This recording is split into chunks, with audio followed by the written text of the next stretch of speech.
nous sommes rapidement à la page 72 pour le cahier bleu. Sincèrement, j'espère que vous prenez un petit moment avant d'écouter cette vidéo-là pour tenter vous-même d'écrire les airs. Alors, c'est la dernière fois qu'on prend pour acquis que vous ne les connaissez pas ou presque pas à partir de maintenant ou après la vidéo. S'il vous plaît, ne nous demandez plus quelle est la formule pour l'aire d'un carré ou l'aire d'un cercle. Il va falloir la trouver soi-même ou aller revoir donc les fameuses formules pour la page 72. Alors le carré, bien sûr, c'est côté fois côté, donc on va écrire C à la 2. Le rectangle, prenons les lettres qui sont dans le dessin, s'il vous plaît. On a un B et un H ici. Donc on va écrire B fois H, ou bien un fois ou un petit point, où on peut juste écrire BH, il n'y a pas de problème. Certains élèves ne le savent pas, mais un parallélogramme, c'est pas mal comme un rectangle. Il suffit de prendre le petit morceau qui est ici et de l'amener là. Donc, on n'a pas changé grand-chose.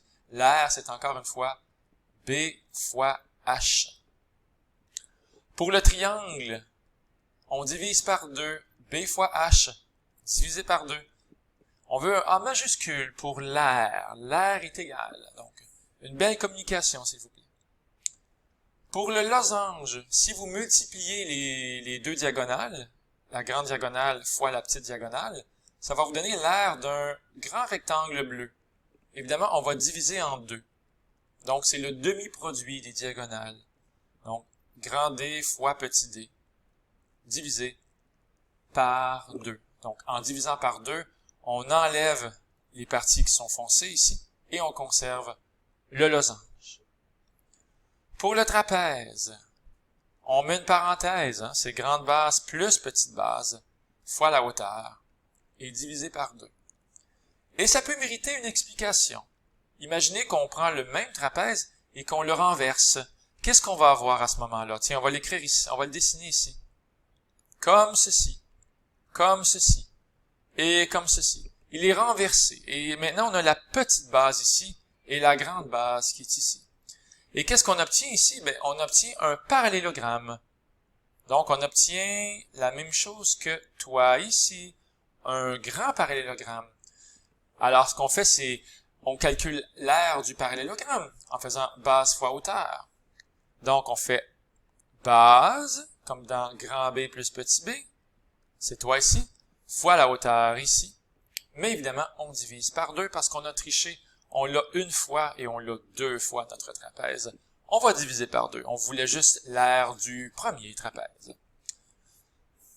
Le cercle, on dit rapidement, parfois on dit l'aire d'un cercle, mais on devrait dire l'aire d'un disque. Donc l'aire, pi R2.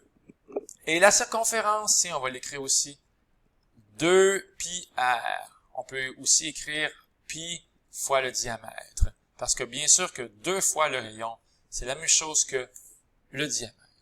Donc, s'il vous plaît, on aime ces formules-là. Et si jamais vous les mélangez, un petit conseil d'amis. Le rayon, c'est en centimètres ou en mètres. Bref, il y a une unité de mesure qui va avec ça. Et quand vous mettez à la 2 des centimètres ou des mètres, ben ça fait des centimètres carrés et des mètres carrés. Et on est dans le monde merveilleux de l'air. Donc, c'est normal que l'air, ça soit avec un rayon à la 2 pour avoir des centimètres carrés ou des mètres carrés. Et c'est normal que la circonférence, ça soit des rayons, pas à la 2, juste rayons. Parce qu'on veut des centimètres et pas des centimètres carrés pour un diamètre, pour une circonférence de cercle.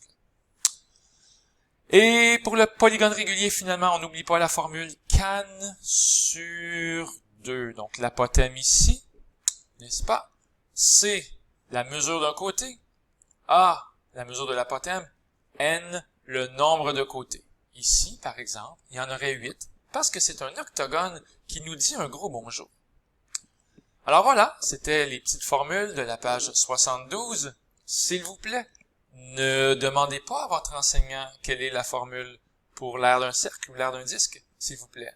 Allez voir vos formules et tout le monde va être plus heureux et peut-être plus patient. Bye tout le monde!